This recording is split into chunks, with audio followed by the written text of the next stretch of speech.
as an individual. The subject of wealth is something that hasn't been taught formally. You see, when it comes to building wealth, it's either you know somebody who is wealthy, on TV. Many of us have never even one-on-one met a billionaire before. We, read about them, but we've not met them. But more important is the process to getting there.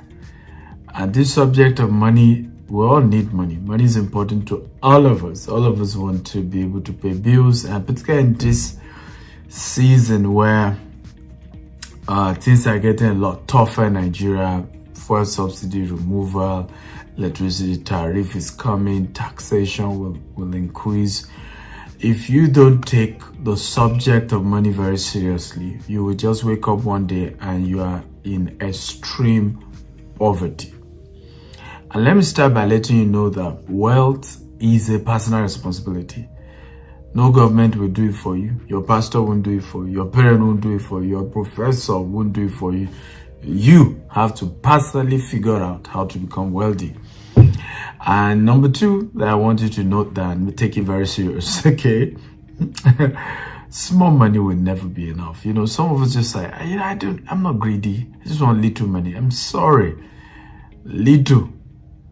That word little will never be enough. In fact, the day you set out to have just little money is the day you've officially written that you want to be a poor man till you die.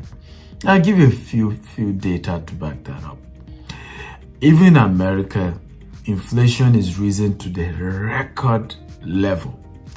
What this means is if I get this wine for, let's say, normally $2, it means now I have to pay $3.50 to get it.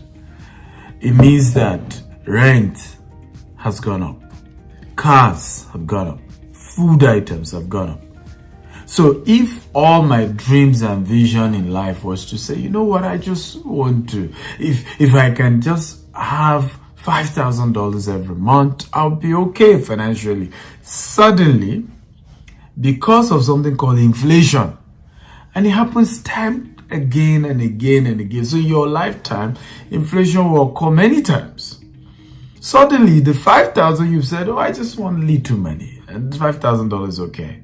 Suddenly, you're not a poor man and you're behind on your bills.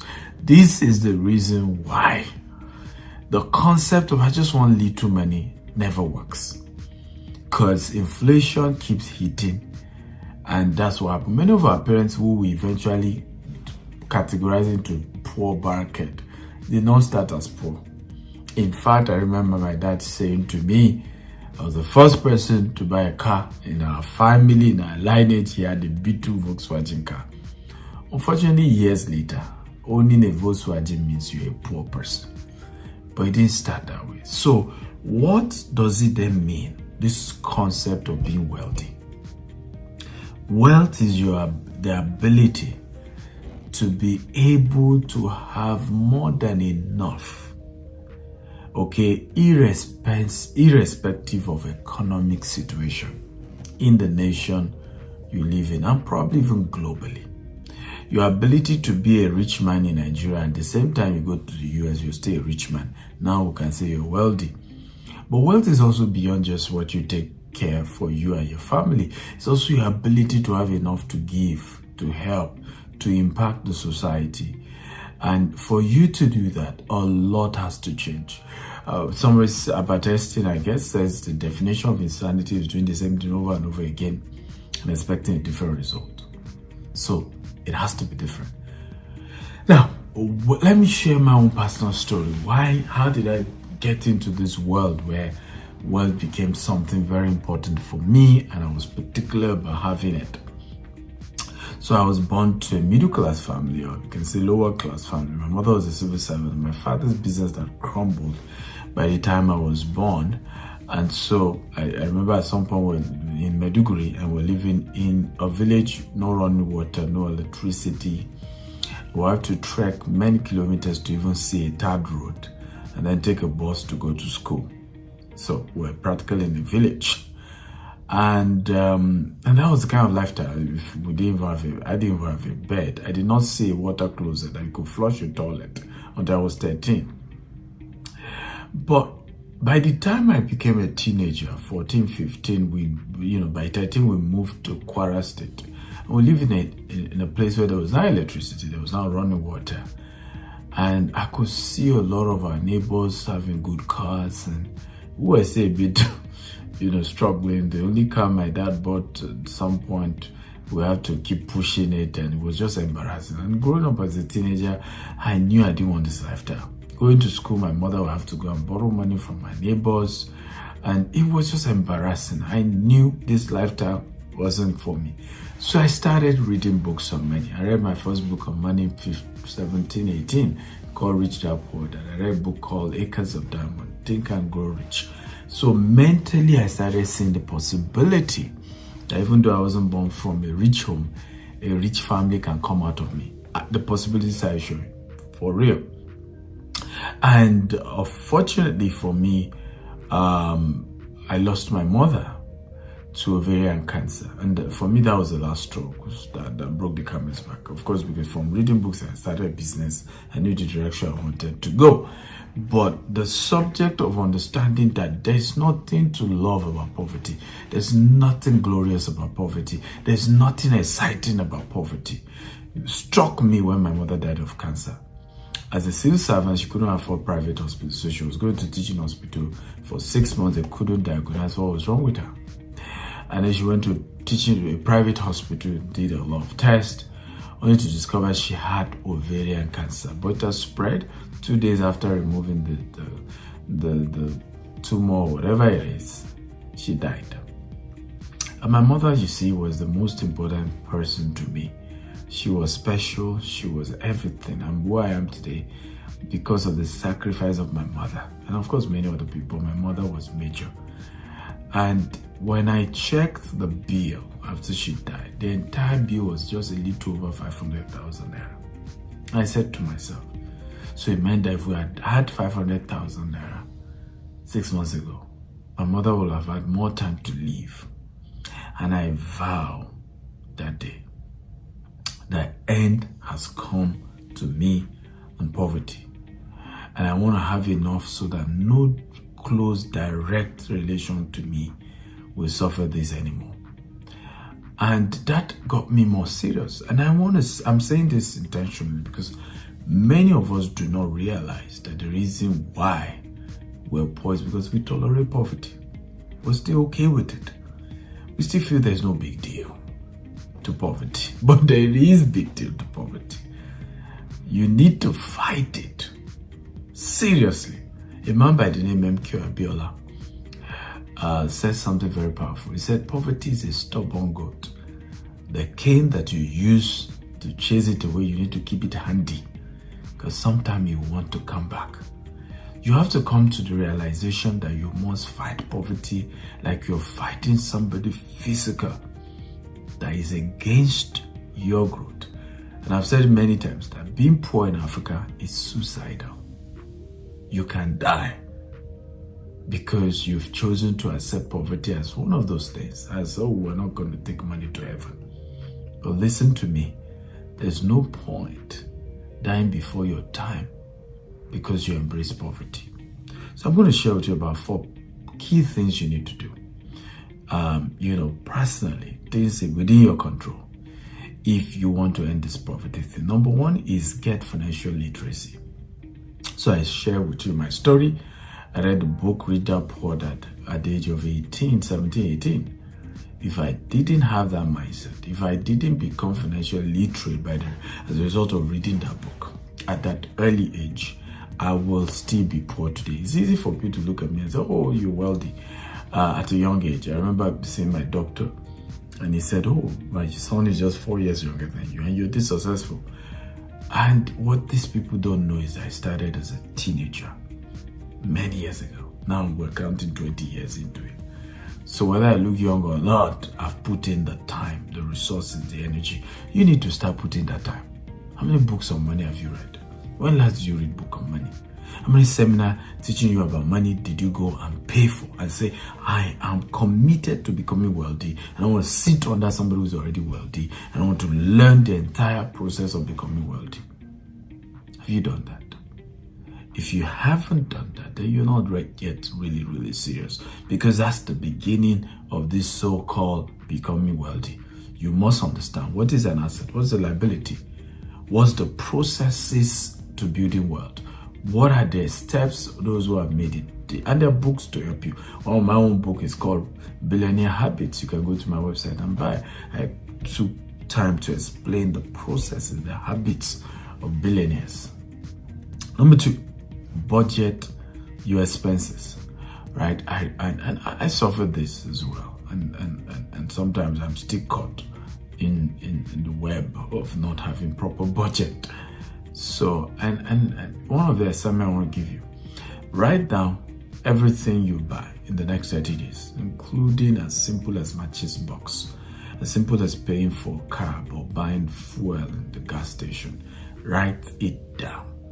And I promise you, after 30 days, I want you to look at where you've written all those things, and you discovered why you've been poor.